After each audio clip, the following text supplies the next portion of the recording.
In the social field, it's well known to talk about the two stages for the development of the 5G, the 5G NSA and the 5G SA. So many people wonder if operators will want to charge for a service that does not correspond to its value. In addition, the implementation of 5G technology brings new terminologies such as MIMO, beamforming, etc.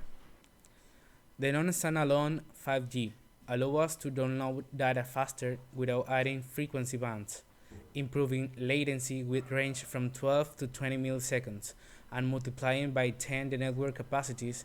That is, it will allow to take full advantage of the 4G infrastructure with 5G protocols, so we could not observe its full potential. In this second stage is where we can observe the magnitude of technological advance. Since being autonomous, it will reach speeds up to 10 times more than 5G NSA. We will also obtain an ultra minimum latency of approximately 1 millisecond, with which can build intelligent cities, autonomous cars, etc. Its acronym means multiple input, multiple output, and its function is to allow the user to have greater coverage in difficult areas, offsetting the signal and allowing it to bounce. It allows the device to connect to the nearest antenna through an address provided by it through a signal processing algorithm, avoiding interference. A change in all the hardware is necessary, since the one currently used by the 4G does not have the necessary technology. The main change must be in the installation of the new radio bases or in the upgrade adaptation of existing ones to operate with the 5G standard. It will also be necessary to place additional small antennas, which operate between the areas covered by the largest radio bases. This in order to ensure service coverage for the enormous demand that is expected. The band in which the 5G standard will operate is the 3.5 GHz band, and it's in the public domain that the radio spectrum will be allocated to mobile service providers starting in 2020. Obviously, the entire deployment of technology will be in vain if the end user does not have the necessary hardware to enjoy its new standard. It's for this reason that it will be necessary to offer the general public attractive offers of the service. Economic plans with compatible equipment included that offers the basic features to enjoy the 5G connectivity. It will be necessary to plan small simulations and performance tests in certain areas once the infrastructure is available. Guayaquil, Quito, and Cuenca should be on the list of the areas since they have the largest number of users registered by the operators.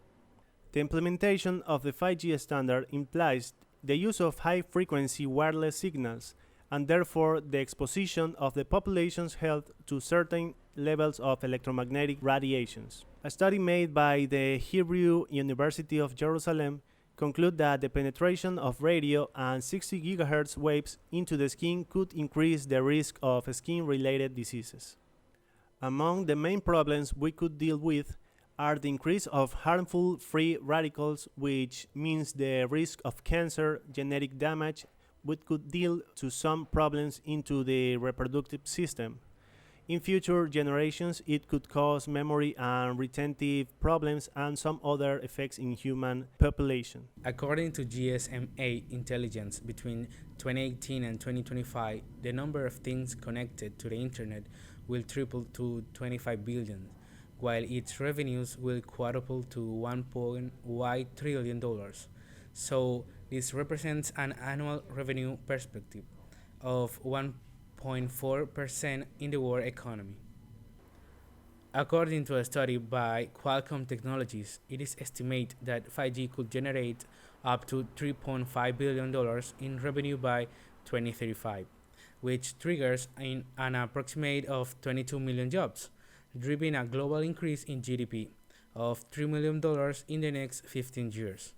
The investment's cost is very high, so the companies that offer this service need an economic model that allows them to return on investments in the future.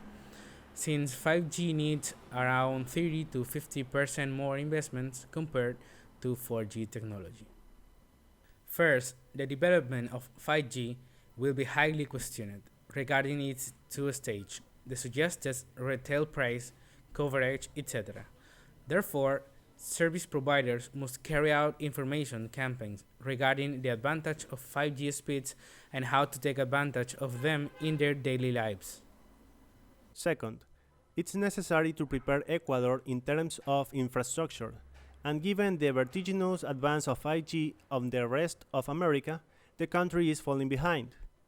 There is no time to waste.